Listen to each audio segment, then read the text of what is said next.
আসসালামু আলাইকুম। অনেকদিন পর্যন্ত আমাদের পুকুরের জাল টান দেওয়া হয় না, অনেকদিন পর্যন্ত আমাদের পুকুরের মাছগুলা দেখাও হয় না আমাদের পুকুরের মাছগুলা কি অবস্থা। তো আজকে আমাদেরকে বাধ্য হয়ে আমাদেরকে এই কাজগুলা করতে হচ্ছে, অর্থাৎ পুকুরের জাল টান দিয়ে দেখতে হচ্ছে আজকে মাছগুলার কি অবস্থা। গত 2 দিন যাবত আমাদের পুকুরে 2-1টা করে মাছ মরতে শুরু করে এবং কি সেই মাছগুলা ভেসে ওঠে। মাছগুলির সাইজ অনেক বড় হওয়ার কারণে আমাদেরকে আজকে বাধ্য হয়ে আমাদেরকে জাল টান দিতে হবে এবং এখন যেহেতু শীত আস্তে আস্তে কমে যাচ্ছে, পানিও আস্তে আস্তে কমে যাচ্ছে, এই পানি কমার কারণে আমাদের পুকুরে একটা গ্যাস দেখাচ্ছে এবং কি পাশাপাশি অক্সিজেনের ঘাটতি দেখা যাচ্ছে। আমার পুকুরে জাল টান দেব, তার পাশাপাশি দেখবো মাছগুলা কত বড় হয়েছে।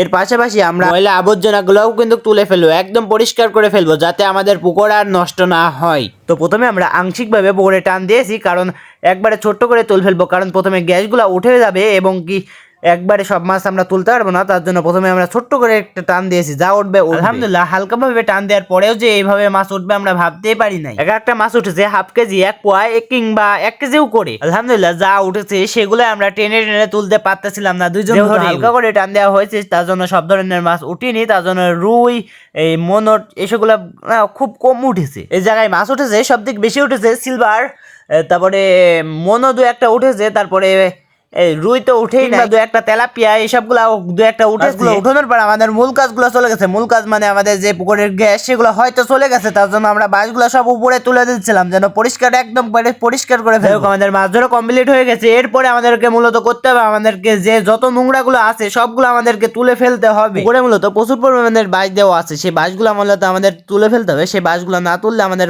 মাছগুলো নষ্ট হয়ে যেতে পারে। মূলত পুকুরে আমরা 1-2 মাসে কেন বাঁশ ফেলেছিলাম, এরপরে আর আমাদের তোলা হয় নাই। এতদিন পরে আমাদের মনে পড়লো, তার জন্য এখন আমরা তুলে ফেললাম। 2 কাজে আমাদের কমপ্লিট হয়ে গেল।